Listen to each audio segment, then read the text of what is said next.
एक दफा का जिक्र है, एक छोटे से गांव में जो खूबसूरत माउंटेन और घने जंगल के दरमियान था, वहां एक छोटा लड़का रहता था जिसका नाम आरिश था। आरिश बहुत क्यूरियस और एडवेंचरस था, हमेशा अजीब और फैंटास्टिकल जगहों कई सपने देखता रहता।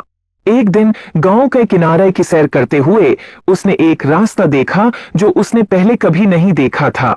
ये रास्ता एक पुराने जादुई घर तक जाता था जो फूलों से ढका हुआ था और एक गार्डन जो जादू से चमकता था उसके इर्द गिर्द था।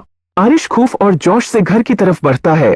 जैसे ही उसने दरवाजे का हैंडल छूने की कोशिश की, वो एक गरम सुनहरी रोशनी से चमक उठा। दरवाजा खुद ब खुद खुल गया, जैसे कि वो उसको बुलाता हो। अंदर घर अजीब और शानदार चीजों से भरा हुआ था। किताबें जो राज बताती थीं, पेंटिंग्स जो हरकत करती थीं और फर्नीचर जो अपनी ही धुन पर नचता था। जब आरिश घर को देख रहा था, उसकी मुलाकात एक बारी उल्लू से हुई जो बोल सकता था।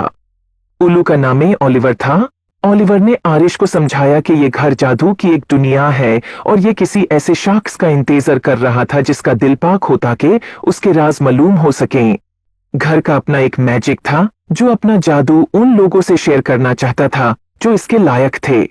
ओलिवर ने आरिश को घर के अंदर घूमने में मदद की और उसे अद्भुत कमरे दिखाए। एक गार्डन जहां फूल मिलकर गाते थे, एक लाइब्रेरी जहां हर किताब एक अलग दुनिया का दरवाजा थी और एक रसोई जहां मसाले और इंग्रेडिएंट्स खुद नाच कर खाना बनाते थे। हर कमरा एक नया राज था और आरिश ये देखकर बहुत खुश होया। लेकिन घर ने आरिश के लिए एक छोटा सा इम्तिहान भी रखा था।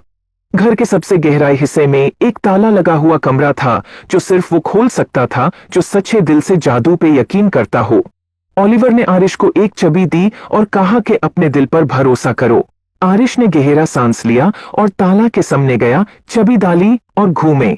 दरवाजा धीरे धीरे खुल गया और एक कमरा रोशनी से भर गया और ऐसा खूबसूरत मंजर आरिश ने कभी नहीं देखा था। एक आईना जो मुस्तकबिल दिखाता था। इसमें आरिश ने अपने आप को देखा जो बड़ा होकर अपने गांव का एक मेहरबान और अक्लमंद लीडर बन गया था जो अपने गांव में खुशहाली लाता था। उसने महसूस किया कि असली जादू उसके अंदर ही था। आरिश ने ओलिवर और जादू के घर का शुक्रिया अदा किया और वादा किया कि वो अक्सर वापस आएगा।